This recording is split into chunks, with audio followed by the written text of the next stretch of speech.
കാര്യങ്ങളെല്ലാം ഗംഗേട്ടൻ ഫോൺ വഴിയും T V വഴിയൊക്കെ അറിയുന്നുണ്ടായിരുന്നു. അങ്ങനെ ഗംഗേട്ടൻ മനുവിനെ വിളിക്കാണ്. മനുവിനോട് ഗംഗേട്ടൻ ചോദിക്കാണ്, എന്താടാ അവിടുന്ന് ആരും ഇതുവരെ എന്നെ വിളിച്ചില്ലല്ലോ, എന്തിനാ എന്തിനാ അങ്കിളെ വിളിക്കുന്നേ? അങ്കിൾ ഈ ചീഞ്ഞ കേസിലൊന്നും ഇടപെടില്ലെന്ന് എനിക്കറിയാം, അതുകൊണ്ടാ ഞാൻ വിളിച്ചെന്ന് പറയാനേ. പിന്നെ അങ്കിള് ടി വിയിലൂടെയൊക്കെ അറിയുമെന്ന് എനിക്കറിയായിരുന്നു. എന്തായി കാര്യങ്ങളൊക്കെ? എന്താവാനാ അങ്കിളെ? ഒന്നും ആയിട്ടില്ല. ആകപ്പാടെ നാണം കെട്ട് വെളിയിറങ്ങാൻ പറ്റാത്ത അവസ്ഥയാ. വീടിന് നേരെ കല്ലേറുണ്ടായി. ഇവിടെ മാത്രമല്ല, കടപ്പാട്ടൂരും അങ്ങനെ തന്നെയായിരുന്നു. അവിടെ കൃഷ്ണമോളും ബബിതയും എല്ലാരും ആകപ്പാടെ നെർവസാ. ഇടയ്ക്ക് ബാലനങ്ങളിന് അറ്റാക്കൊക്കെ ഉണ്ടായി. അങ്കിൾ അറിഞ്ഞിരുന്നോ? ഇല്ലടാ, നീ എന്താ വിളിച്ച് പറയാഞ്ഞേ? ബാലിന് അങ്ങനെ ഉണ്ടായപ്പോ നീ എന്നെ അറിയിക്കേണ്ടതല്ലേ? ആ ഒരു ടെൻഷനില് അതൊന്നും പറ്റിയില്ല അങ്കിളെ. പോലീസ് സ്റ്റേഷനും വീടും ആകെ മൊത്തം പ്രശ്നവും നാട്ടുകാരും എല്ലാം കൂടെ തല പെരുക്കായിരുന്നു. വൈജി ആന്റി ആണെങ്കിലോ ഹോസ്പിറ്റലിൽ കിടക്കല്ലേ. അഹങ്കാരത്തിന് ഒരു കുറവുമില്ല. അവിടെ കിടന്നാലും എല്ലാത്തിനും കാരണം അലീനയാന്നാ വൈജി ആന്റി പറയുന്നേ. അവന്മാര് ഒരു പെൺകുട്ടിയെ കൊണ്ടുപോയി പിഴപ്പിച്ചിട്ടും അതിന്റെ കുറ്റവും അലീനയ്ക്കാ. അവിടെ മാത്രമല്ല, ഇവിടെ എൻ്റെ അമ്മയും അങ്ങനെ തന്നെയാ പറയുന്നേ. അലീന കാരണമാണ് എല്ലാം. അവരുടെ മക്കളൊക്കെ നല്ല മിടുക്കരാണെന്നാ അവര് പറയുന്നേ. എന്തായാലും വാർത്തയൊക്കെ വന്ന് എല്ലാം അറിഞ്ഞിട്ട് പോലും ഇവർക്കൊന്നും യാതൊരു കൂസലില്ല. എത്രയാന്ന് പറഞ്ഞാ പറയാ. ഞാൻ മടുത്തങ്ങളെ. പിന്നെ അച്ഛനും കൊച്ചച്ഛനും ഏതോ പാർട്ടിക്കാരെയോ അവിടെ ഇവിടെ എല്ലാം പോയിരുന്നു. ഒരു പ്രയോജനമില്ല.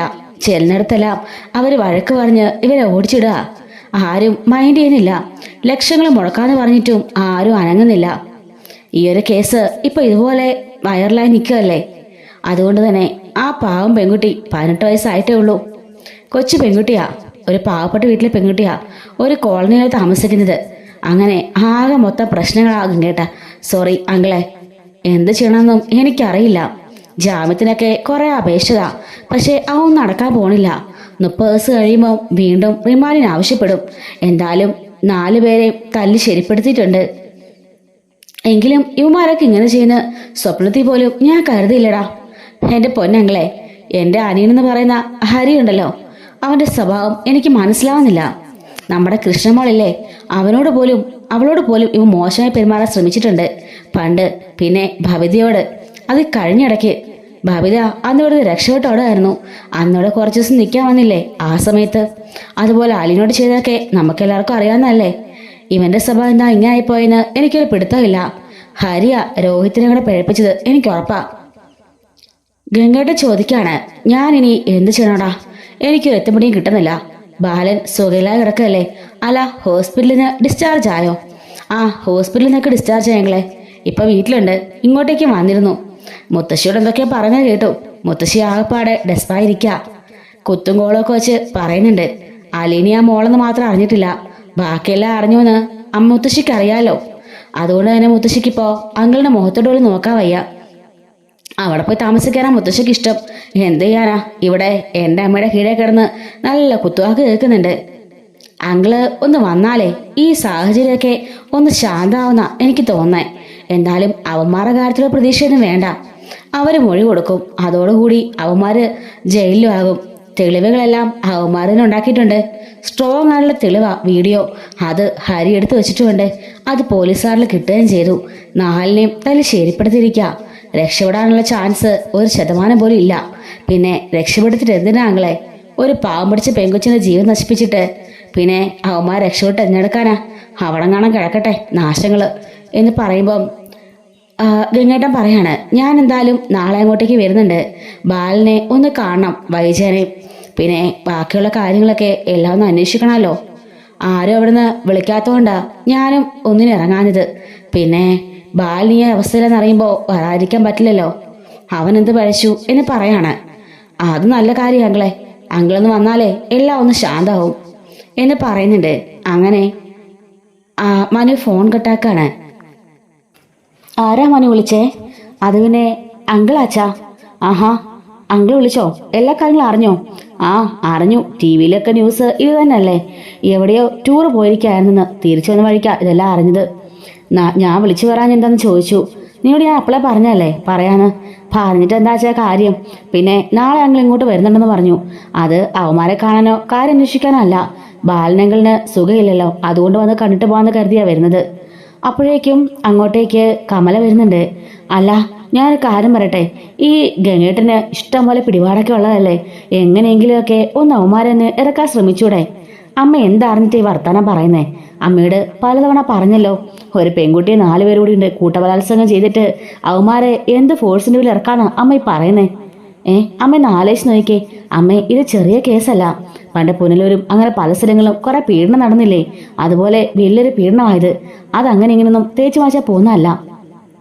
അപ്പോഴേക്കും ശിവൻ പറയാണ്, എടാ ഞാൻ പറഞ്ഞല്ലോ 25 ലക്ഷം രൂപ വെച്ച് 4 പേർ കൂടി കൊടുക്കാന്ന് പറഞ്ഞപ്പോൾ ആ വീട്ടുകാർ കുറച്ച് അയയുന്നുണ്ട്. പക്ഷെ ഈ സംഘടനകളൊക്കെ പ്രശ്നം. എങ്ങനെയെങ്കിലും അലീനയെ കൊണ്ട് നമുക്കൊന്ന് പറയിപ്പിക്കാന്ന് ഞാൻ പറഞ്ഞില്ലേ? അച്ഛാ, അത് നടക്കില്ല. അലീന പറയില്ല. ഞാൻ പറഞ്ഞല്ലോ, അലീന ഇതൊന്നും കരുതിയല്ല അവിടെ ചെല്ലുന്നത്. ആ കുട്ടീനെ ഒന്ന് ആശ്വസിപ്പിക്കാനും ഒന്ന് സമാധാനിപ്പിക്കാനും ഒക്കെയാ. അല്ലാതെ നമ്മളുടെ ആവശ്യങ്ങൾ നിറവേറ്റുന്നല്ല അവളവിടെ പോണത്. ആ കാര്യം അച്ഛൻ പറയാൻ വേണ്ട എന്നും പറഞ്ഞ് മനു ദേഷ്യപ്പെടുന്നുണ്ട് കേട്ടോ. എന്തായാലും ഗംഗേട്ടൻ നാളെ വരുമല്ലോ. അത് കഴിയുമ്പം എന്താച്ചാ ആലോചിക്കാം. അലീനയുടെ കേസും എന്താച്ചാ ഗംഗേട്ടൻ വന്നിട്ട് പറയാം എന്നൊക്കെ ശിവനും പറയാണ്. അങ്ങനെ മനു അകത്തേക്ക് കയറി പോകുമ്പം കമല പറയുന്നുണ്ട്, അലീനയ്ക്ക് പറഞ്ഞ എന്തായിട്ടാ കുഴപ്പം? അവളിപ്പോ അവിടെ പൊയ്ക്കൊണ്ടിരിക്കുകയല്ലേ, 3-4 ദിവസം ആയല്ലോ. എന്നിട്ട് ശരണേനെ ഇപ്പൊ അവള് എഴുന്നേൽപ്പിച്ച് നടത്തുന്നൊക്കെയാ പറയുന്നത്. അവളിപ്പോ പഴയതുപോലെ സ്മാർട്ടായി എന്നൊക്കെ പറയുന്നുണ്ട്.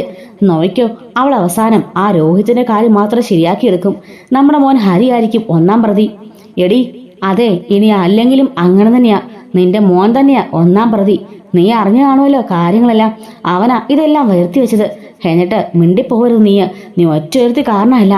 അവനെ നോക്കി ചെന്നിട്ട് വളർത്താത്തിന്റെ കുഴപ്പാ. കണ്ടില്ലേ അവൻ കാണിച്ചു കൂട്ടുന്നത്? നീ അലീനെ കുറ്റം പറഞ്ഞല്ലോ. കൃഷ്ണയോടും ബബിതിയോടും അലീനോടും ഒക്കെ അവൻ എന്താ ചെയ്തത്? അത് നീ കണ്ടതല്ലേ എന്ന് ചോദിക്കാണ്. എന്നിട്ട് രോഹിത്തിനെ പറഞ്ഞാൽ മതിയല്ലോ. ആരെങ്കിലും നിരപരാധി ഉണ്ടെങ്കിലേ അവര് കോടതിയിൽ നിന്ന് പുറത്തു വരും.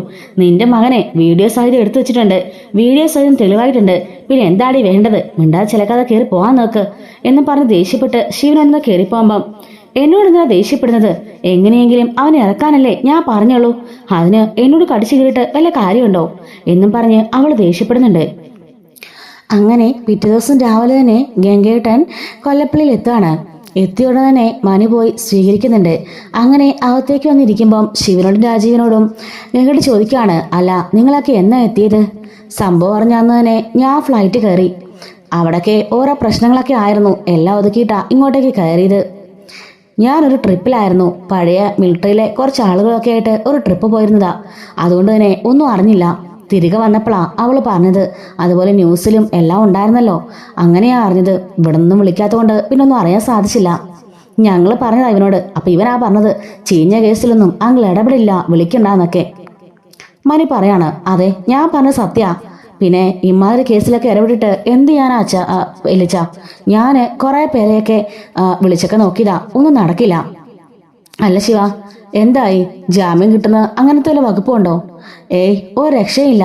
പാർട്ടിക്കാരെയും എല്ലാവരെയും പോയി കണ്ടു, പോലീസുകാരെയും എല്ലാ രീതിയിലും നോക്കി. പക്ഷേ ഒരു രക്ഷയില്ല. എത്ര കാശ് വേണം ചെലവാക്കാന്ന് പറഞ്ഞിട്ടും ആരും മൈൻഡ് ചെയ്യുന്നില്ല. കാരണം ഈ ഒരു കേസ് അത്രയ്ക്ക് സെൻസേഷനലായി നിൽക്കുക. പിള്ളേര് തെറ്റിയെന്നുള്ള ഉറപ്പാണോ? പിന്നല്ലാതെ ഇവന്മാര് ഇത് ചെയ്തു പോരാഞ്ഞിട്ട് വീഡിയോ സഹിതം എടുത്തു വെച്ചിട്ടുണ്ട്. പിന്നെ ആ കൊച്ചിന്റെ മെഡിക്കൽ ചെക്കപ്പിന്റെ റിപ്പോർട്ടും എല്ലാം ഉണ്ടല്ലോ. എല്ലാ തെളിവും ഇവന്മാർക്കെതിരെയാ. അതുകൊണ്ട് 30 ദിവസത്തേനാ ഇപ്പൊ റിമാൻഡ് ചെയ്തേക്കുന്നേ. അത് കഴിഞ്ഞാലും കണക്കാ. ആ പെങ്കുച്ചിന്റെ മൊഴി പോലെ ഇരിക്കും ഇനി ബാക്കിയെല്ലാം. പക്ഷെ കോടതിയിൽ സ്ട്രോങ് ആയിട്ട് ഇവന്മാരുടെ തെളിവുകളെല്ലാം അവിടെ കിടക്കാണല്ലോ. മൊഴി മാറ്റി പറഞ്ഞാലും കുറച്ച് കഷ്ടമാണ് എന്ന് ശിവൻ പറയാണ്. രാജീവൻ പറയുന്നുണ്ട്, ഞങ്ങള് പഠിച്ച പണി 18 നോക്കുന്നുണ്ട്, നടക്കുന്നില്ല. ഞങ്ങൾ പോയി കണ്ടു. അവന്മാരെ അവിടെ ഇടിച്ച് പഞ്ഞിക്കിടുകയാണ്. ആ ജയിലിലുള്ളവരും അവിടുത്തെ വാർഡനും അവിടുത്തെ പോലീസുകാരും എല്ലാവരും ശരിക്ക് കൈകാര്യം ചെയ്യുന്നുണ്ടെന്നാണ് അറിഞ്ഞത്. എന്ത് ചെയ്യാനാ, ഒന്നും നമുക്ക് തടയാനാവില്ലല്ലോ എന്ന് പറയുന്നുണ്ട്. അപ്പോ നമ്മുടെ ഗംഗയുടെ ചോദിക്കുന്നുണ്ട്, അല്ല ബാലൻ ഈ കാര്യത്തില് എന്തെങ്കിലും പറഞ്ഞോ? എന്ത് പറയാനാ, അവനൊന്നും പറയുന്നില്ല. അവനോട് ഞങ്ങൾ ചോദിക്കുമ്പോൾ ജയിലിൽ കിടക്കട്ടെന്നാ അവൻ പറയുന്നത്. രോഹിത്തിനെ പോയി അവൻ കണ്ടില്ലേ? കാണുകയൊക്കെ ചെയ്തു. വലിയ പ്രയോജനമൊന്നും ഇല്ല. ഞാൻ ഹരിയെ പോയി കണ്ടിട്ടും ഒരു പ്രയോജനം ഇല്ലല്ലോ. അതുപോലെ തന്നെയുള്ളൂ. അവന് ഗോവർദ്ധനെയും കൊണ്ട് എവിടെയൊക്കെ ശ്രമിക്കുന്നുണ്ടായിരുന്നു. ഒന്നും നടന്നില്ല. ഈ കേസായതുകൊണ്ട് ഒന്നും നടക്കില്ല എന്ന് പറയുമ്പോൾ ഗംഗേട്ടൻ വന്നിട്ട് മനുവിനോട് പറയാണ്, ഇനിയിപ്പോ എന്താണ് നമ്മൾ എന്താ ചെയ്യാൻ പറ്റുക? ഒന്നും ചെയ്യാനില്ലെങ്കിലേ ഇനിയിപ്പം വരാനുള്ളതെല്ലാം വച്ച് കാണുക, അത്രേ ഉള്ളൂ. ഞാൻ കുറേ സ്ഥലങ്ങളൊക്കെ അന്വേഷിച്ച് നോക്കി. എല്ലാവരും അത് തന്നെയാണ് പറയുന്നത്. ഈ ഒരു കേസായതുകൊണ്ട് ആരും ഇടപെടില്ല. അത് മാത്രമല്ല, ആർക്കും ഈ ഒരു കേസിന് ഇടപെടാൻ താല്പര്യമില്ല. ഇങ്ങനൊരു ചീഞ്ഞ കേസല്ലേ. പിന്നെ ഇവർക്കെതിരെയുള്ള തെളിവുകളെല്ലാം പക്കാ സ്ട്രോങ്ങാ. നമുക്കൊന്ന് മൂളാൻ പോലും പറ്റില്ല. നമ്മളെ കൂടെ പിടിച്ച് അകത്തിടും, ആ ഒരു രീതിയാ. അല്ല, ഇതിനിടയിൽ അലീന പോലീസ് കൊണ്ടെന്നൊക്കെ പറഞ്ഞു കേട്ടല്ലോ, അതെന്താ സംഭവം? ആ, പണ്ട് അലീനനെ ഇവന്മാരെ റേപ്പ് ചെയ്യാൻ ശ്രമിച്ചതല്ലേ. ആ ഒരു കേസ് വരെ പോലീസുകാര് അവന്മാരെ കൊണ്ട് പറയിച്ചു. അതിന് അവന്മാർക്കെതിരെ ഒരു കേസ് കൊടുക്കാൻ വേണ്ടി അവളെ വിളിപ്പിച്ചതാ. പക്ഷെ അവളെ കേസ് കൊടുക്കില്ലെന്ന് പറഞ്ഞിട്ടും പരാതി വേണമെന്നും പറഞ്ഞുകൊണ്ട് പോലീസുകാർക്ക് നിർബന്ധം. അവസാനം മറ്റേ രേവതിക്കുട്ടിയില്ലേ, ആ കുട്ടിയുടെ കെയർ ഓഫില് ഒരു DVSP വന്നാ അലീനനെ ഇറക്കിയത് എന്ന് പറയാണ്. എന്നിട്ട് പരാതി കൊടുക്കാൻ സമ്മതിച്ചില്ലല്ലേ? ഇല്ല, അവൾ കൊടുക്കില്ല എന്ന് പറഞ്ഞത്. അതായത് പോലീസുകാർക്ക് വാശിയും എന്ന് പറയുന്നുണ്ട്. അപ്പോഴേക്കും കമല പറയാണ്, ദേ ഗംഗേട്ടാ, ഞാനൊരു കാര്യം പറയട്ടെ. ഈ അലീന വിചാരിച്ചാലേ എന്തെങ്കിലുമൊക്കെ ചെയ്യാൻ പറ്റുന്നേ. ആ ശരണേനെ 3-4 ദിവസം കൊണ്ട് അവളുടെ വീട്ടിലേക്ക് ഇവൾ പോകുന്നുണ്ട്. വീട്ടിലേക്ക് പോകുന്ന മാത്രമല്ല, അവളെ കൺവിൻസ് ചെയ്യാൻ ശ്രമിക്കുന്നുണ്ട്. ആ പെങ്കൊച്ചിനെ എഴുന്നേറ്റ് നടത്തിച്ചെന്നൊക്കെയാ പറഞ്ഞത്. അങ്ങനെ അലീനെ കൊണ്ട് എങ്ങനെയും ഒരു കാശ് ഓഫർ ഏൽപ്പിക്കാനോ എന്തെങ്കിലും സാധിക്കില്ലേ? പറഞ്ഞിട്ട് ബാലനോ മനുവോ ഒന്നും അനങ്ങുന്നില്ല. ഇവര് പറഞ്ഞ് അവളത് ചെയ്യില്ലേ ഗംഗേട്ടാ എന്ന് ചോദിക്കാണ്. അപ്പോഴേക്കും എന്താണ് മനു, എന്താ കേൾക്കുന്നതൊക്കെ? ഗംഗേട്ടാ, അതൊക്കെ വലിയ സംഭവമാ. ഈ പറഞ്ഞ എറിയായ ആ പെൺകുട്ടി ഉണ്ടല്ലോ, ശരണ്യ, ആ പെൺകുട്ടി ഒരു കോളനിയിലുള്ള ഒരു കുട്ടിയാ. ആ കോളനിയിലെ കുട്ടീനെ എന്നും കാണാൻ വേണ്ടി അലിനെ പോയി. അങ്ങനെ ആദ്യ ദിവസം ചെന്നപ്പോളെ അവിടെ ഉള്ളവരെല്ലാം അവളെ അടിച്ച് ശരിയാക്കി മണ്ണെണ്ണ ഒഴിച്ചു തീ കത്തിക്കാനായിട്ട്. അതെന്തിനാ? അത് പിന്നെ അവള് ബാലേന്ദ്രമന്റെ വീട്ടിൽ നിന്ന് വന്നാന്നല്ലേ പറഞ്ഞത്. അതുകൊണ്ട് തന്നെ അവിടെ നിൽക്കുന്നവരെല്ലാം രോഹിത്തിന്റെ സഹോദരിയാണെന്ന് പറഞ്ഞോണ്ടാ അവളുടെ അതൊക്കെ ചെയ്തത്. അവസാനം തീപ്പെട്ടി ഇറക്കാൻ നോക്കിയിട്ട് നടന്നില്ല. ആ സമയത്ത് അലിനിക്ക് പരിചയമുള്ള ഒരു ഓട്ടോക്കാരനുണ്ടായിരുന്നു. അയാളാ വന്ന് രക്ഷപ്പെടുത്തിയത്. അല്ലെങ്കിൽ അതോടെ അലിനയുടെ ചാപ്റ്റർ ക്ലോസ് ആയേനെ. അവളെന്തിനാ ഒറ്റയ്ക്ക് അവിടെ പോയത്? അതിന്റെ ആവശ്യം ഉണ്ടായിരുന്നോ? ഞങ്ങൾ ആരും അറിഞ്ഞില്ല. ബാലനങ്ങളോട് പറഞ്ഞിട്ടാ പോയത്. അങ്ങളും കുറെ വിലക്കിയതാ, പക്ഷെ അവള് കേട്ടില്ല. ആ കുട്ടി ഒന്ന് കാണുമെന്ന് പറഞ്ഞ് പോയതാ. എന്തായാലും എന്തോ ഭാഗ്യം കൊണ്ടാ അന്ന് രക്ഷപ്പെട്ടത്. അതിനുശേഷം എല്ലാ ദിവസവും പോകും. ഇപ്പോ അലീന അവിടുത്തെ ഒരാളെ മാറിയിട്ടുണ്ട്. അത് മാത്രല്ല, ഷർണ ഇപ്പോ അവളോട് സംസാരിക്കുന്നുണ്ട്, എഴുന്നേറ്റ് നടക്കുന്നുണ്ട്, ആഹാരം കഴിക്കുന്നുണ്ട്. പഴയതുപോലെ ജീവിതത്തിലേക്ക് തിരിച്ചിടാനും അവൾ ശ്രമിക്കുന്നുണ്ട്. അതുകൊണ്ട് തന്നെ അവർ വീട്ടുകാർക്ക് ഇപ്പൊ അലീനോട് നല്ല വിശ്വാസവും സ്നേഹവും ഒക്കെ ഉണ്ട്. പക്ഷെ അത് മുതലെടുക്കാനാ എന്റെ അച്ഛനും കൊച്ചച്ഛനും അമ്മയൊക്കെ പറയുന്നത്. പക്ഷെ ബാലനങ്ങളിനറിയാം അലീന ഒരിക്കലും അങ്ങനെ ചെയ്യില്ലെന്ന്. അതുപോലെ തന്നെ എനിക്കും അറിയാം. അലീന പോണത് അവൾ പഠിച്ച പാഠങ്ങളാ. കരുണയും ദയയും സ്നേഹവും എല്ലാം. അവളും ഒരു അനാഥയായിരുന്നല്ലോ. അനാഥാലയത്തിലും അവളുടെ ജോലി ഇതൊക്കെ ആയിരുന്നില്ലേ. അതുകൊണ്ട് അതൊക്കെ ചെയ്യാനാ അവൾ പോണത്. അല്ലാതെ അവൾ ഒരു ലാഭം പ്രതീക്ഷിച്ചിട്ടല്ല. അത് പറഞ്ഞാലേ ഇവർക്ക് മനസ്സിലാവില്ല. അലീനയെ കുറിച്ച് ഞങ്ങൾക്ക് നന്നായിട്ടറിയാം. ഇനി ആരെന്തൊക്കെ പറഞ്ഞാലും അലീന ഒരിക്കലും അവിടെ പോവുകയോ പോയതിനു ശേഷം അവരെ കൺവിൻസ് ചെയ്യാൻ അവൾ ശ്രമിക്കില്ല. അതിന് ആരെന്ത് പറഞ്ഞാലും. കേട്ടോ ഗംഗേട്ടാ, ഇവൻ പറയുന്നത് എങ്ങനെയെങ്കിലും നമ്മളെ പിള്ളേരെ രക്ഷിക്കാൻ നോക്കണ്ടേ? അങ്ങനെ അലീന അറിയാൻ പറഞ്ഞിട്ട് വലിയ കാര്യമുണ്ടോ? അലീനയോട് എന്തെങ്കിലുമൊക്കെ പറഞ്ഞാല് അവള് സമ്മതിക്കില്ലേ? ഒന്നുമില്ലെങ്കിലും ആ ബാലേന്ദ്രന്റെ മകളാന്നല്ലേ പറഞ്ഞത്. അങ്ങനെ നോക്കുവാണെങ്കിൽ ആ രോഹിത് അവളുടെ ആങ്ങളായിട്ട് വരില്ലേ? ഇവിടെയുള്ള ഹരിയും അവളുടെ ഒരു കസിനായിട്ടൊക്കെ വരില്ലേ? എങ്ങനെയെങ്കിലും ആ പിള്ളേരെ രക്ഷപ്പെടുത്തി എടുക്കത്തില്ലേ എന്ന് ചോദിക്കാണ്. അപ്പോഴേക്കും ഗംഗേട്ടൻ പറയുന്നുണ്ട്, കമലെ, ഞാനൊരു കാര്യം പറയട്ടെ. നിന്റെ സ്വഭാവമല്ല അലീനയ്ക്ക്. അവളവിടെ പോണത് എന്തിനാ പേരിലാണെന്ന് ഇവൻ പറഞ്ഞത് കേട്ടില്ലേ? ആ പെൺകുട്ടി അനാഥാലയത്തിൽ ജീവിച്ചോളാ 23 വർഷക്കാലം. അതുകൊണ്ട് തന്നെ അവർക്ക് ഇങ്ങനെയുള്ളവരൊക്കെ കാണുമ്പം സഹതാപം ഉണ്ടാവും. ഇതുപോലുള്ളവരെയൊക്കെ ഹെൽപ്പ് ചെയ്താ അവർ മുമ്പോട്ട് വന്നിട്ടുള്ളത്. അവരുടെ പ്രസ്ഥാനവും അതാ അവൾ ചെയ്യുന്നത്. അല്ലാതെ ഒരു ബെനിഫിറ്റിന് വേണ്ടിയിട്ടല്ല അവൾ ഇതൊക്കെ ചെയ്യുന്നേ. അത് മനസ്സിലാക്കിക്കോ. നീയെല്ലാം പറഞ്ഞ പോലൊന്നും അവൾ ചെയ്യില്ല. അതിന്റെ ആ ഒരു രീതിയിൽ ബാലന്റെയും മനുവിന്റെയും കൂടെയാ ഞാനും. അലീനയെ കൊണ്ട് നിങ്ങൾ കാര്യം നടത്താന്ന് ഒരിക്കലും കരുതണ്ട. അവളത് ചെയ്യില്ല എന്ന് തന്നെ അവനും പറയുന്നുണ്ട് കേട്ടോ. ശിവനും രാജുവിനും പറയാണ്, പിന്നെ ഞങ്ങൾ എന്ത് ചെയ്യും ഗംഗേട്ടാ? കാശ് കൊടുത്താ അവർ വഴങ്ങുമെന്ന് തോന്നുന്നുണ്ട്. ഈ സംഘടനയൊക്കെ നിൽക്കുന്ന ആ പ്രശ്നം എങ്ങനെയെങ്കിലും അവരൊന്ന് കോണ്ടാക്ട് ചെയ്യാൻ ശ്രമിച്ചാലേ അവർ വഴങ്ങുമെന്ന് ഞങ്ങൾക്ക് ഉറപ്പാ. ഗംഗേട്ടൻ പറയാണ്, അല്ല ഞാൻ ഒരു കാര്യം ചെയ്യട്ടെ ശിവ, നിനക്കൊരു മോളില്ലേ രഞ്ജു, അവക്കായി അവസ്ഥ ഉണ്ടായെങ്കിലേ അവർ കാശ് തരാന്ന് പറഞ്ഞാൽ നീ സമ്മതിക്കായിരുന്നോ? നിന്റെ മകൾക്ക് കിട്ടാനുള്ള നീതി വേണ്ടെന്ന് നീ വെക്കുമായിരുന്നോ എന്ന് ചോദിക്കുമ്പം ശിവനൊന്നും മിണ്ടുന്നില്ല കേട്ടോ. അപ്പൊ കമല പറയാണ്, അത് പിന്നെ ആ പെങ്കുച്ചു കൂടെ പോയിട്ടല്ലേ? ആ പെങ്കുച്ചു മരയ്ക്കിരിക്കുകയാണെങ്കിൽ ഇതെങ്ങാണ്ട് സംഭവിക്കായിരുന്നോ? അവക്ക് എവിടെ പോയി ബോധം വിവരമൊക്കെ? അപ്പോ മനു പറയാണ്, കേട്ടില്ലേ വിളിച്ച, ഇതാണ് അമ്മയുടെ ആറ്റിറ്റ്യൂഡ്. പിന്നെ എന്ത് ചെയ്യാനാ അമ്മേ? അവളെ ഇഷ്ടപ്രകാരം ഇമ്മാര് തോന്നുവാസം കാണിക്കാൻ പോയതല്ല. അമ്മയുടെ മോനുണ്ടല്ലോ ഹരി, അവളെ പറഞ്ഞു മയക്കി അവളെ സ്നേഹം നടിച്ച് കൊണ്ടുപോയതാ. അതും വെള്ളത്തിൽ മയക്കുമരുന്ന് കലക്കിയിട്ട്. അല്ലാതെ അവള് തോന്നുവാസത്തിന് പോയതല്ല. പ്രേമമെന്ന് പറയുന്നത് എല്ലാവർക്കും ഉണ്ടാവും. അമ്മയുടെ മകൾക്കും കാണും, എനിക്കും ഉണ്ട്. അതുപോലെ തന്നെയാ അവർക്കും. അവനെ വിശ്വസിച്ച് അവൻ ചതിക്കില്ലെന്ന് കരുതിയാ അവളെ കൂടെ പോയത്. അല്ലാതെ അമ്മയുടെ മുഖം കൊണ്ടുപോയി ഇമ്മാതിരി കൂട്ടുകാർക്ക് ഇട്ടുകൊടുക്കുമെന്ന് അവൾ ഒരിക്കലും കരുതിയില്ലല്ലോ.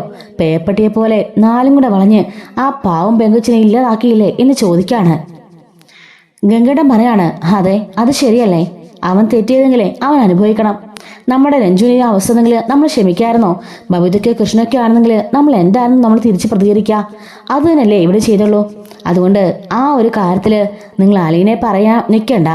ഹരിയും രോഹിത്തും തെറ്റിയതെങ്കിലേ അവന്മാർ അനുഭവിക്കണം എന്ന് പറയാണ്. ശിവനും രാജീവനും അവിടെ ഇരിക്കുന്നുണ്ട്. ഗംഗേട്ടൻ വന്നിട്ടും ഒന്നും നടക്കുന്നില്ലല്ലോ. അല്ല ഗംഗേട്ടാ, ഞാനൊരു കാര്യം പറയട്ടെ. അവർക്കത് പ്രശ്നമില്ലെങ്കിൽ നമ്മൾ ചെയ്യുന്നതിൽ കുഴപ്പമുണ്ടോ? ഞങ്ങളൊന്ന് കാശ് കൊടുക്കാന്നൊക്കെ പറഞ്ഞ് സംസാരിച്ച് നോക്കാം. അവരതിൽ വീഴുവാണെങ്കിൽ നമുക്ക് പിന്നെ പ്രശ്നമില്ലല്ലോ. അതൊക്കെ നിങ്ങളുടെ ഇഷ്ടം. ഞാൻ അതിലൊന്നും ഇടപെടുന്നില്ല. നിങ്ങൾ എന്താ ചെയ്യേ? ഞാൻ അതിനല്ല വന്നത്. ബാലിനൊന്ന് കാണാനാ. അവന് സുഖമില്ലാതെ ഹോസ്പിറ്റലായിരുന്നല്ലോ. നിങ്ങൾക്ക് കാര്യമില്ലെങ്കിലും പക്ഷെ എനിക്ക് കാര്യമുണ്ട്. ബാലിനെ അങ്ങനൊന്നും എനിക്ക് വിട്ടുകളയാൻ പറ്റില്ല. ഗംഗേട്ടൻ പറയാണ്, ഞാനെന്തായാലും കടപ്പാട്ടൂരേക്ക് പോവാ ബാലിനെ കാണാനായിട്ട്. അപ്പോഴേക്കും മനു പറയുന്നുണ്ട്, ബാവലിച്ച ഞാൻ കൊണ്ടാക്കാം എന്ന് പറയുന്നുണ്ട്. ഓ, അങ്ങോട്ടെന്ന് പറഞ്ഞ അവൻ ചാടി മറിഞ്ഞ് വീഴുമല്ലോ. അവളെ കാണാലോ ആലിനെ. അപ്പോ മനു പറയുന്നുണ്ട്, വെല്ലിച്ച അത് മൈൻഡ് ചെയ്യണ്ട, എപ്പോഴും അത് അങ്ങനാ. അതുകൊണ്ട് വെല്ലിച്ച വാ, ഞാൻ അമ്മയെ കൊണ്ടൊന്ന് കാണട്ടടാ, എന്നിട്ട് വരാം. അങ്ങനെ ഗംഗേട്ടൻ പോയിട്ട് അമ്മയോട് സംസാരിക്കുന്നുണ്ട്. അപ്പോ മുത്തശ്ശി പറയാണ്, എടാ കഴിഞ്ഞ ദിവസം ബാലോടെ വന്നിരുന്നു. ഞാൻ അറിഞ്ഞമ്മേ. വന്നു കഴിഞ്ഞിട്ടേ എന്നോട് കുറേ വർത്താനം. എനിക്കറിയാമായിരുന്നല്ലോ അവൻ സത്യങ്ങളെല്ലാം അറിഞ്ഞെന്ന്. അതുകൊണ്ട് തന്നെ അവൻ്റെ മുഖത്ത് നോക്കാൻ പോലും എനിക്ക് മടിയായിരുന്നു. എന്നെ വന്ന് കുറേയൊക്കെ പറഞ്ഞു. ഞാൻ പറഞ്ഞു മരിച്ചാൽ മതി എന്ന് പറയാ. അങ്ങനെയൊന്നും മരിക്കണ്ട, എല്ലാം കണ്ടു അറിഞ്ഞു അനുഭവിച്ചിട്ട് മരിച്ചാൽ മതി എന്നൊക്കെ പറഞ്ഞിട്ടാ പോയത്. അവൻ്റെ കണ്ണിൽ ഞാൻ കണ്ടടാ നമ്മളോടൊക്കെയുള്ള ദേഷ്യവും വെറുപ്പും എല്ലാം. നമ്മളോട് മാത്രമല്ല, വൈജിയനെ കൊല്ലാനുള്ള ദേഷ്യം അവൻ്റെ കണ്ണിൽ ഞാൻ കണ്ടു. പക്ഷേ അവനും തെറ്റിയാത്തവനൊന്നും അല്ലല്ലോ. അവൻ്റെ മകളല്ലേ അലീന. പിന്നെന്തിനാ അവൻ എങ്ങനെയൊക്കെ കാണിക്കുന്നത്? അപ്പോൾ ഗംഗേട്ടൻ പറയാണ്, അമ്മേ, ഇതിൻ്റെയൊക്കെ പിന്നിൽ ഒരുപാട് സത്യങ്ങളുണ്ട്. അതുകൊണ്ട് ഒന്നും അറിയാതെ ആരെ പഴിക്കാനോ ആരെയൊന്നും പറയാനും അമ്മ നിൽക്കണ്ട. ബാലനെ അമ്മയുടെ മോളെ പോലല്ല. അവൻ പക്കാ പെർഫെക്റ്റാ. അവൻ നല്ല മനുഷ്യനാ, നല്ല ഹൃദയമുള്ളവനാ. അതുകൊണ്ടാ ഇപ്പോഴും അമ്മയുടെ മോള് ഇങ്ങനെ ജീവനോടിരിക്കുന്നത്. അതമ്മ ഓർത്താൽ കൊള്ളാം. പിന്നെ അലീന ബാലന്റെ മകനെന്നുള്ളതിന് തെളിവൊന്നും ഇല്ലല്ലോ. അതിൻ്റെയൊക്കെ കഥകളൊക്കെ പിന്നീട് പുറത്തു വരുമ്പം അമ്മ മനസ്സിലാക്കിയാൽ മതി. ഞാനെന്തായാലും ബാലനെ കാണാൻ പോവാ. അവന് സുഖമില്ലെന്നറിഞ്ഞു. എടാ, നമ്മുടെ 2 മക്കളും ജയിലിൽ കിടക്കാടാ. എനിക്കൊരു സമാധാനമില്ല. എന്താടാ ചെയ്യുക? അവരെ ഇറക്കാനേ വല്ല നിവൃത്തിയുണ്ടോ? ഇതിന്റെ മറുപടി ഞാനിടപ്പോൾ പറഞ്ഞതേ ഉള്ളമ്മേ.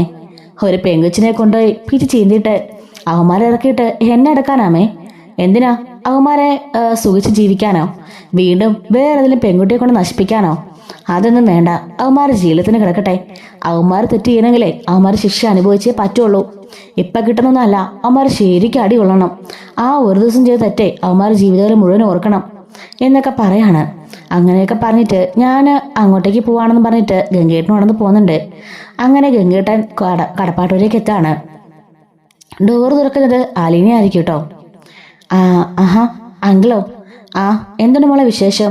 വിശേഷം അതൊക്കെ അറിഞ്ഞു കാണുമല്ലോ. ബാലനെവിടെ? അച്ഛൻ മുകളിലുണ്ട്, മുറി കിടക്ക, റെസ്റ്റ് എടുക്കാം. മനുവേട്ടാ ഇന്ന് വിളിക്കുന്നുണ്ട്. നീ കയറി വാ. അല്ല, നീ ഇന്ന് ശരണ വീട്ടിലേക്ക് പോയില്ലേ? പോയിരുന്നു, പോയിട്ട് വന്നതാ. അല്ല, ഇപ്പൊ എങ്ങനെയുണ്ട്? ഒരു കുഴപ്പമില്ല. ഇപ്പൊ നല്ല മിടുക്കിയായി സംസാരിക്കുന്നുണ്ട്, ഡ്രോയിങ് ചെയ്യുന്നുണ്ട്, കഴിക്കുന്നുണ്ട്. നല്ല സുന്ദരമായിട്ട് മിടുക്കിയായിട്ട് നടക്കുന്നുണ്ട്. അവരുടെ വീട്ടുകാരും ഇപ്പൊ ഓക്കെയാ. അല്ല, അച്ഛൻ സോറി അങ്കിള് എന്തെങ്കിലും പറഞ്ഞിരുന്നോ? ഇല്ല മനുവേട്ടാ. എന്താ കാര്യം? നീ പോയി തന്നെ ചായ എടുക്ക്. ഞങ്ങൾ മേലോട്ട് കാണും. ചായ കൊണ്ട് അങ്ങോട്ടേക്ക് വന്നാൽ മതി. കുറച്ച് കാര്യങ്ങൾ സംസാരിക്കാനുണ്ട്. ശരി മനുവേട്ടാ എന്നും പറഞ്ഞുകൊണ്ട് അവൾ അടുക്കളയിലേക്ക് പോയിട്ട് അവർക്കുള്ള ചായ എടുക്കാണ്. ഗംഗേട്ടനും മനു അങ്ങനെ അദ്ദേഹത്തിന്റെ മുറിയിലേക്ക് കയറാണ്. ഗംഗേട്ടനോ? എപ്പോൾ വന്നു? ഞാൻ വന്ന് ലാൻഡ് ചെയ്തതേ ഉള്ളൂ. കൊല്ലപ്പള്ളിക്ക് പോയി, അവിടെ സംസാരിച്ചു, ശിവനെ രാജീവനെയും കണ്ടു, അമ്മയോട് സംസാരിച്ചിട്ട് ഇങ്ങോട്ടേക്ക് നേരെ പോന്നു എന്ന് പറയാണ്. വിശേഷങ്ങളെല്ലാം ഗംഗേട്ടൻ അറിഞ്ഞു കാണുമല്ലോ അല്ലേ? ആ, ഞാൻ ഇന്നലെ അറിഞ്ഞതേ ഉള്ളൂ. ഞാനൊരു ട്രിപ്പിലായിരുന്നടാ. വന്നപ്പോഴാ അറിയാൻ പറ്റിയത്. അപ്പം തന്നെ ഇവനെ വിളിച്ചു, കാര്യങ്ങളെല്ലാം അറിഞ്ഞു. ഇങ്ങോട്ടേ അതുകൊണ്ടാ കൊല്ലപ്പള്ളിക്ക് നേരെ പോയതും ഇങ്ങോട്ടേക്ക് വന്നതും. നീ അറ്റാക്കായിട്ട് ഹോസ്പിറ്റലാണെന്നുള്ള കാര്യമൊന്നും എന്നെ ആരും അറിയിച്ചില്ല. അറിയിച്ചെങ്കിൽ അപ്പോൾ തന്നെ ഞാൻ വന്നേനെ. വന്നിട്ട് എന്തെടുക്കാനാ ഗംഗേട്ടാ? ഇവിടെ വന്നാലും ഇതൊക്കെയല്ലേ സംഭവിക്കാൻ പോണുള്ളൂ. ഒരു നിവൃത്തിയില്ല. അവന്മാരുടെ കാര്യത്തിലും ഞങ്ങൾ ആവുന്ന പയറ്റ് നോക്കി, ഒരു രക്ഷയില്ല എന്ന് പറയുന്നുണ്ട്. ഗംഗേട്ടൻ പറയാണ്, ഇനിയിപ്പോൾ എന്ത് ചെയ്യാനാ പ്ലാൻ? എന്ത് ചെയ്യാനാ? അവന്മാർ ചെയ്ത കുറ്റത്തിനല്ലേ, നല്ല പ്രവൃത്തിയൊന്നും അല്ലല്ലോ. അവന്മാർ ചെയ്തുള്ള ശിക്ഷ അവന്മാർ അനുഭവിക്കണം. എനിക്കുണ്ട് 3 പെമ്പിള്ളാര്. അവർക്കിത് അവസ്ഥയെങ്കിൽ ഞാൻ വെറുതെ ഇരിക്കില്ലല്ലോ. അതുകൊണ്ട് അവന്മാർ നല്ല ഇടിയും തൊഴിയൊക്കെ കൊള്ളട്ടെ. പിന്നെ എന്ത് ചെയ്യാനാ? ഒരു സൈഡിൽ നോക്കുമ്പം സ്വന്തം മോനായി പോയില്ലേ. എല്ലാം കൊണ്ടും ഒന്നും വൈത്ര അവസ്ഥയിലേക്ക് കേട്ട ഞാൻ. എൻ്റെ മനസ്സിനെ ഇപ്പം കട്ടുതീരെ കുറവാ. ഒന്നും കേൾക്കാൻ പറ്റുന്നില്ല. അപ്പോൾ തന്നെ എനിക്ക് കുഴഞ്ഞു വീഴുന്ന പോലെ തോന്നുക. എൻ്റെ ഭാര്യ എന്നെ ചതിച്ചു. ദയിപ്പം എൻ്റെ മകനും. പിന്നെ ബബിതയുടെ കാര്യം, അതും കയ്യേലപ്പുറത്തിരിക്കുന്ന തേങ്ങ പോലെയാ. വല്ലാത്തൊരു സ്വഭാവം അവളുടെ, ആ വൈജിയുടെ അതേ സ്വഭാവം എന്ന് പറയുന്നുണ്ട്. അപ്പോഴേക്കും അലീന അങ്ങോട്ടേക്ക് ചായയുമായിട്ട് വരുന്നുണ്ട് കേട്ടോ. ഇവർക്ക് ചായ കൊടുക്കാണ്. മോളെ, നീ ആ കോളനിയിലേക്ക് പോയെന്നും അവർ നിന്നെ ഉപദ്രവിച്ചു എന്നൊക്കെ പറഞ്ഞല്ലോ, ശരിയാണോ? അതെ, അവിടെ ചെന്ന് കുറേ പ്രശ്നമൊക്കെ ഉണ്ടായി. അതൊക്കെ പിന്നെ അവരെന്നോടുള്ള ദേഷ്യം കൊണ്ട് ചെയ്തതല്ലോ. ആ കുട്ടികളുള്ള സ്നേഹം കൊണ്ടും അവർ അപ്പോഴത്തെ ആ ഒരു മാനസികാവസ്ഥ കൊണ്ട് ചെയ്തു പോയതാ. പിന്നീടിപ്പോൾ ഒരു കുഴപ്പമില്ല. ഇപ്പം എന്നോട് എല്ലാവർക്കും നല്ല സ്നേഹ. ശരണ ഇപ്പം പഴയതുപോലായി. ആ കുട്ടി എന്തെങ്കിലും പറയുന്നുണ്ടോ? ഇല്ല, അതിനെക്കുറിച്ച് ഞാൻ ചോദിച്ചില്ല. ഇപ്പോൾ ഒന്ന് ആ ഒരു ഇൻസിഡൻറ്റിൽ നിന്ന് പൊങ്ങി വരുന്നേ ഉള്ളൂ. ഈ സമയത്ത് ഇപ്പം നമ്മൾ മാനസികമായിട്ട് തകർക്കാൻ പാടില്ലല്ലോ. പക്ഷെ അതിനെക്കുറിച്ചൊക്കെ ഒന്ന് ചോദിച്ച് മനസ്സിലാക്കണം എന്ന് പറയാണ്. അല്ല, അവിടുന്ന് ശിവനും അതുപോലെ കമലയും രാജീവനൊക്കെ പറയായിരുന്നു മോളെ കൊണ്ട് സംസാരിപ്പിച്ച് നോക്കാനായിട്ട്. ഞാനെന്തായാലും അതിന് സമ്മതിച്ചിട്ടില്ല. മോളെന്താ അഭിപ്രായം? എന്ത് സംസാരിക്കാനാ? അത് പിന്നെ രോഹിത്തിൻ്റെയും ഹരിയുടെ കാര്യം. അയ്യോ, എനിക്കതുമായിട്ട് യാതൊരു ബന്ധവുമില്ലെങ്കിലേ. ഞാൻ അതിനല്ലേ പോണത്. ഞാൻ ഈ വീട്ടിലെ ജോലിക്കാരെന്നുള്ള രീതിക്കാണ് അവിടെ ചെല്ലുന്നത്. അങ്ങനെ തന്നെ ആയിരിക്കും. ആ കുട്ടീനെ ഒന്ന് കൈപിടിച്ച് ഉയർത്തണമെന്ന് മാത്രമേ എനിക്കുള്ളൂ. അല്ലാതെ ഇവിടുത്തെ ഒരു കാര്യവും ഞാൻ പറയില്ല. ആർക്കു വേണ്ടിയും റെക്കമെൻഡും ചെയ്യില്ല. അതിന് എന്നെ കൊന്നാലും ഞാൻ ചെയ്യില്ല എന്ന് പറയുന്നുണ്ട്. ബാലൻ പറയാണ്, ഇതേ ആവശ്യമായിട്ട് എന്നെ ശിവനും കമലയൊക്കെ വിളിച്ചിരുന്നു. ഞാനെപ്പോഴും ഇത് തന്നെയാണ് പറഞ്ഞത്. ഇവളുടെ ഇഷ്ടമാണ് അവള് ഈ ഒരു വിസിറ്റ് ചെയ്യുന്നതും അതുപോലെ ആ കുട്ടിയെ നോക്കുന്നതൊക്കെ. അതിനൊരിക്കലും നമ്മൾ മറ്റൊരു വിലയിടാൻ പാടില്ല എന്ന് പറയുന്നുണ്ട്. ഗംഗേട്ടൻ പറയാണ്, അവരെന്തോ ക്യാഷ് കൊടുത്ത് സെറ്റിലാക്കാൻ നോക്കുന്നതൊക്കെ പറയുന്നുണ്ട്. എന്താണെന്നും അറിയില്ല. മോക്കാരെ കുറിച്ചെല്ലാം അറിയോ? അങ്ങനത്തെ കാര്യങ്ങളൊന്നും ഞാൻ ചോദിക്കാറില്ല. ആ കുട്ടീനെ സംബന്ധിച്ച കാര്യങ്ങൾ മാത്രമേ ഞാൻ ചെയ്യാറുള്ളൂ. അവളെ ഒന്ന് ജീവിതത്തിലേക്ക് തിരിച്ചു കൊണ്ടുവരണം, അത്ര മാത്രമേ എനിക്കറിയുള്ളൂ. അവൾ ആക്റ്റീവായി പിന്നെ ഞാൻ അങ്ങോട്ടേക്ക് പോത്തുമില്ല. വേറൊരു കാര്യം എനിക്കറിയത്തുമില്ല എന്ന് പറയുന്നുണ്ട്. അത് ശരിയാ ബാല ഇവള് പറഞ്ഞത്. കാരണം എന്തിനാ വെറുതെ ആവശ്യമില്ലാതെ? അവന്മാർ ചെയ്ത് തെറ്റിനല്ലേ. ഇപ്പൊ ഇവള് പോകുന്നതുകൊണ്ട് അവർക്കൊരു മനസ്സമാധാനമൊക്കെ ഉണ്ട്. ഇവള് എന്നിട്ട് അവർ പറഞ്ഞ കാര്യങ്ങൾ പറയുമോ? ഈ കുട്ടിയുടെ ഹരിയുടെ രോഹിത്തിന്റെ കാര്യമൊക്കെ പറയുകയോ ചെയ്താൽ ഇത്രയും നാളും ഇവൾ ആ പെണ്ണെ നോക്കിയതിനും അവളോട് ദയ കാണിച്ചതിനൊന്നും ഒരു വിലയില്ലാതായിപ്പോവും. മനഃപൂർവ്വം ഇവൾ അതിനുള്ള അവസരം സൃഷ്ടിച്ചെന്നല്ലേ എല്ലാവരും ഓർക്കുള്ളൂ എന്നൊക്കെ പറയാണ്. ബാലൻ പറയാണ്, അവർ രണ്ടിനെ പറഞ്ഞപ്പോഴേ ഞാനൊന്ന് മറുപടി പറഞ്ഞതാ. ഇവളിൽ നിന്ന് ഒരിക്കലും അങ്ങനെ പ്രതീക്ഷിക്കണ്ടെന്ന്. എനിക്കത്രയ്ക്കും തരം സാധിക്കില്ലോ ഗംഗേട്ടാ. അത് ശരിയാ, ഞാനും അതുകൊണ്ടാ അതിനെക്കുറിച്ചൊന്നും പറയാത്തത് എന്ന് ഗംഗേട്ടൻ പറയാണ്. മാനു പറയുന്നുണ്ട്, അവന്മാർ തെറ്റ് ചെയ്തെങ്കിലേ അവന്മാർ അതിനുള്ള ശിക്ഷ അനുഭവിക്കട്ടെ. നമ്മളെന്തിനാ അതിനോട് റിസ്ക് എടുക്കുന്നേ? അപ്പോ ബാലൻ പറയുന്നുണ്ട്, ശരിയാടാ, ഞാനും അതുതന്നെയാ പറഞ്ഞത്. പക്ഷെ മറ്റൊരു സൈഡ് നോക്കുമ്പം മോനായി പോയില്ലേ. ചങ്കിനകത്ത് ഒരു വെള്ളത്തിൽ പെടച്ചില്ല. വൈജിക്ക് അതൊന്നും അറിയണ്ട. അവളിപ്പോഴും പറഞ്ഞത് അലിനെ കാരണ ഇങ്ങനെയൊക്കെ സംഭവിച്ചെന്ന്. എൻ്റെ അമ്മയും അങ്ങനെയൊക്കെ തന്നെ അങ്കിള പറഞ്ഞത്. പിന്നെ പറഞ്ഞിട്ടൊന്നും ഒരു കാര്യമില്ല, ഇതിനോടൊക്കെ പറയാന്നേ ഉള്ളൂ എന്ന് പറയുന്നുണ്ട് കേട്ടോ. എന്തായാലും വൈജയനെ ഹോസ്പിറ്റലിൽ നിന്ന് ഡിസ്ചാർജ് ആക്കാന്ന് നേരത്തെ ഡോക്ടർ പറഞ്ഞതാ. പക്ഷേ വാശി പിടിച്ച് അവിടെ കിടക്കാം വരില്ലെന്നും പറഞ്ഞുകൊണ്ട്. അല്ല, ഡിസ്ചാർജ് ചെയ്യാൻ സമയമായെന്ന് ഡോക്ടർ പറഞ്ഞോ? അതേ ഗംഗേട്ടാ, നേരത്തെ പറഞ്ഞതാ. അപ്പൊ കാലുവേദനയാന്നൊക്കെ പറഞ്ഞ് അഭിനയിച്ചുകൊണ്ട് അവിടെ തന്നെ കിടക്കുക. വേറൊന്നുമല്ല, അവളോടൊന്ന് എഴുന്നേറ്റ് നടന്നിട്ടേ ഹോസ്പിറ്റലിൽ ഡിസ്ചാർജ് ആവുന്നുള്ളെന്ന് പോലും ഇങ്ങോട്ടേക്ക് കൊണ്ടുവരാൻ സമ്മതിക്കില്ലെന്നൊക്കെ അവള് പറയുന്നത്. അല്ലെങ്കിലും അവൾക്ക് സൗകര്യം ഉണ്ടെങ്കിൽ ഇങ്ങോട്ടേക്ക് വന്നാൽ മതി, എനിക്ക് യാതൊരു നിർബന്ധവും ഇല്ല എന്ന് പറയുന്നുണ്ട്. ഇനിയിപ്പോൾ 10 ദിവസം കൂടെ എങ്ങാണ്ടല്ലേ ഉള്ളൂ അവന്മാരെ അടുത്ത വിചാരണയ്ക്ക്. അതെ, പക്ഷേ അങ്ങളെ ഞാൻ പറഞ്ഞല്ലോ, അവന്മാരുടെ കയ്യിൽ ആ പ്രൂഫായിട്ട് വീഡിയോ സഹിതം ഉണ്ടായിരുന്നു. അതിപ്പോൾ പോലീസുകാരുടെ കയ്യിലുണ്ട്. കോടതിയിൽ സബ്മിറ്റ് ചെയ്തിട്ടുണ്ടെന്നാണ് പറയുന്നത് കേട്ടത്. അതുകൊണ്ട് തന്നെ ഇനി ഒരു ജാമ്യമോ പുറത്താവാനോ ഒന്നും നോക്കണ്ട, അതൊന്നും കിട്ടാൻ പോണില്ല. ബാല, ഞാൻ എന്തായാലും നിന്നെന്ന് കാണാൻ വന്നതാ. നിനക്ക് സുഖയില്ലെന്ന് അറിഞ്ഞിട്ട്. കേസൊക്കെ അതിൻ്റെ വഴിക്ക് നടക്കട്ടെ. കോടതിയും പോലീസൊക്കെ ഉണ്ടല്ലോ. അവന്മാർ തെറ്റിയതെങ്കിൽ പറഞ്ഞ പോലെ തന്നെ ശിക്ഷ അനുഭവിക്കട്ടെ. അല്ലാതെ നമ്മളിപ്പോൾ എന്ത് ചെയ്യാനാ? തോന്നിവാസം കാട്ടാൻ പോയിട്ടല്ലേ. അല്ല, ബബിതയും കൃഷ്ണമോളും ഒക്കെ എന്തിയേ? കൃഷ്ണമോള് പഠിക്കാ, ബബിത പിന്നെ ഫോണിലായിരിക്കും. അവക്ക് ഒരു മാറ്റമില്ലല്ലേ. അപ്പം മനു പറയാണ്, ഞാൻ എല്ലാവരോടായിട്ട് ഒരു കാര്യം പറയാം. ബബിതയുടെ പോക്ക് അത്ര ശരിയൊന്നുമല്ല. പല സംഭവങ്ങളും ഞാൻ അറിയുന്നുണ്ട് അങ്കിളെ. അതുകൊണ്ട് ഇനി അടുത്ത ബബിതയ്ക്ക് വേണ്ടി കരാൻ നിൽക്കാതെ എന്തെങ്കിലുമൊക്കെ ചെയ്യണം. അല്ലെങ്കിലേ ബബിത നമ്മുടെ കൈവിട്ട് പോകും. പണ്ട് ആന്റിക്ക് വേണ്ടി തെറ്റ് തന്നെ അവൾക്ക് പറ്റുന്ന സാധ്യതയുണ്ട് എന്ന് പറയാണ്. ഗംഗേട്ടൻ പറയാണ്, ഞാനെന്തായാലും അവളെന്ന് കണ്ടിട്ട് പോകാം. കാര്യമായിട്ട് തന്നെ കുറച്ച് കാര്യങ്ങൾ സംസാരിച്ചിട്ട് പോകാം.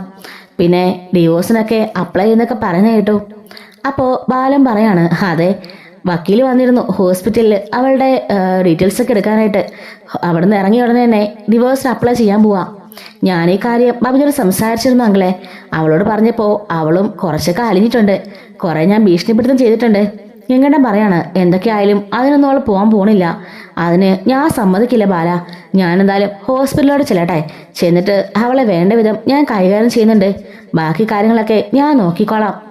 എന്ത് പറഞ്ഞാലും അവൾ അടങ്ങില്ല ഗംഗേട്ടാ. അവളെ അങ്ങനെ ഒരു സ്വഭാവമായി പോയി. എന്ത് ചെയ്യാനാ? അവൾ ഡിവോഴ്സിന് പോയാലേ എനിക്കൊരു കുഴപ്പമില്ല. കോടതി മുറി വെച്ച് ഞാൻ അവളുടെ പഴയകാല ചരിത്രമൊക്കെ അങ്ങ് വിളമ്പും. അവൾ സത്യങ്ങളെല്ലാം അറിയട്ടെ. അത് കഴിഞ്ഞിട്ട് തീരുമാനിക്കട്ടെ അവൾ ഡിവോഴ്സ് ചെയ്യണോ വേണ്ടയോന്ന്. പക്ഷേ ആ സത്യങ്ങളുള്ള അറിയുന്നതോട് കൂടിയിട്ട് ആ നിമിഷം ഞാൻ അവളെ ഡിവോഴ്സ് ചെയ്യും എന്ന് ബാലൻ പറയാണ്. ഇത്രയൊക്കെ ആയില്ലേ എങ്ങളെ? എല്ലാവരും കൂടി ഇനി ഒരുമിച്ച് പോവും. അലീനെ കാരണം ഒരു കുടുംബം പിരിഞ്ഞു എന്ന് അവൾക്കൊരിക്കലും ഒരു വിഷമം തോന്നാൻ പാടില്ലല്ലോ. അതുകൊണ്ടാ ഞാൻ പറഞ്ഞത്. ആന്റി തിരിച്ചറിയാണെങ്കിലും എല്ലാവരും കൂടി സന്തോഷമായിട്ട് ഇവിടെ ജീവിച്ചൂടെ? ബാലൻ പറയാണ്, നിനക്ക് മനസ്സിലാവില്ലടാ. കഴിഞ്ഞ 23 വർഷമായിട്ട് ഞാനുണ്ടല്ലോ എല്ലാം നേടിയെടുത്തവനായിട്ട് സന്തോഷമായിട്ട് ജീവിക്കായിരുന്നു. സ്നേഹിച്ച് പെണ്ണത്തിന് കിട്ടി, ആഗ്രഹിച്ച് പെണ്ണെ കിട്ടി, ആഗ്രഹിച്ച് ജീവിതം കിട്ടി, സമ്പത്ത്, സുഖം, വീട് എല്ലാമായിട്ട് ഞാൻ രാജാവിനെ പോലെ കഴിയായിരുന്നു. ഒറ്റ നിമിഷം കൊണ്ട് എല്ലാം തകർന്നു പോയില്ലേ? ഞാനൊരു കോമാളിയാണെന്ന് മനസ്സിലായപ്പോൾ ഞാൻ അങ്ങ് ഇല്ലാണ്ടായി പോയി എന്ന് പറയുന്നുണ്ട്. ഞാനേ ഒരു കോമാളിയായിരുന്നു ഇവരുടെയൊക്കെ മുമ്പിൽ. ആ ഒരു മാനസികാവസ്ഥ അനുഭവിച്ചവർക്ക് മാത്രമേ മനസ്സിലാവുള്ളൂ. അതുകൊണ്ട് എൻ്റെ വേദന ആർക്കും മനസ്സിലാവില്ല. അതുകൊണ്ട് ഒരിക്കലും അവളുടെ കൂടെ ഇനി എല്ലാം മറന്നുകൊണ്ടൊരു ജീവിതം അതൊരിക്കലും ഉണ്ടാവില്ല എന്ന് ബാലൻ പറയുന്നുണ്ട് കേട്ടോ. മനുവും ഗംഗേട്ടനൊക്കെ സമാധാനിപ്പിക്കാൻ ശ്രമിക്കുന്നുണ്ടെങ്കിലും അവൻ അതിനൊന്നും വഴങ്ങുന്നില്ല. ഗംഗേട്ടൻ എഴുന്നേറ്റ് പറയാണ്, എന്നാ ശരി, ഞാൻ പോവാടാ. ഞാൻ നേരെ വൈദ്യനൊന്ന് കാണണം, ബബിതനൊന്ന് കാണണം, എന്നിട്ട് തിരിച്ചു പോകാൻ പോവാ. അല്ലെങ്കിലേ ഇന്ന് തന്നെ പോകേണ്ട ആവശ്യമുണ്ടോ? ഇന്ന് കുറച്ച് കേസുണ്ട്. എന്തായാലും ഇവനൊന്ന് കാണാൻ വേണ്ടിയാ ഞാൻ വന്നത്. ഒരാഴ്ചക്കുള്ളിൽ ഞാൻ അവളും കൂടി വരുന്നുണ്ട്. വന്നാൽ പിന്നെ കുറച്ചാൾ കഴിഞ്ഞിട്ട് ഇവിടുന്ന് പോകണുള്ളൂ. കേസിന്റെ കാര്യങ്ങളൊക്കെ എന്താണെന്ന് അറിയാൻ നോക്കട്ടെ. അത് കഴിഞ്ഞിട്ട് ഞങ്ങൾ പോകുന്നുള്ളൂ. പക്ഷെ ഞാനിപ്പോൾ പെട്ടെന്ന് ഇട്ടെറിഞ്ഞ് വന്നതുകൊണ്ട് എനിക്കവിടെ കുറച്ച് കാര്യങ്ങൾ ചെയ്ത് തീർക്കാനുണ്ട്. അതുകൊണ്ടാ. അങ്ങനെ പറഞ്ഞിട്ട് ഗംഗേട്ടൻ അവിടെ നിന്ന് പോകുന്നുണ്ട് കേട്ടോ. ഈ സമയം അലീനയും മനുവും കൂടി പറയാണ്, അച്ഛാ, ഞാൻ വന്നതിന് ശേഷമാണ് ഈ പ്രശ്നമൊക്കെ ഉണ്ടായത്. ഡിവോഴ്സ് ആയാലും അതിന്റെ കാരണക്കാരൻ ഞാനാവും. പോലീസ് സ്റ്റേഷനിൽ വെച്ച് എന്തൊക്കെ വൃത്തികേടാ ആ പോലീസുകാർ പറഞ്ഞെന്നറിയോ? ഞാൻ അച്ഛൻ്റെ മകളാണെന്നും അവർക്കറിയില്ലല്ലോ. ഞാൻ അച്ഛനൊന്ന് മയക്കിയെടുത്തോണ്ടാ അമ്മ പിണങ്ങിപ്പോയെന്നൊക്കെയാ അവർ പറഞ്ഞത്. അതുപോലെ ആയിരിക്കും നാട്ടിലുള്ള എല്ലാവരും പറയാ.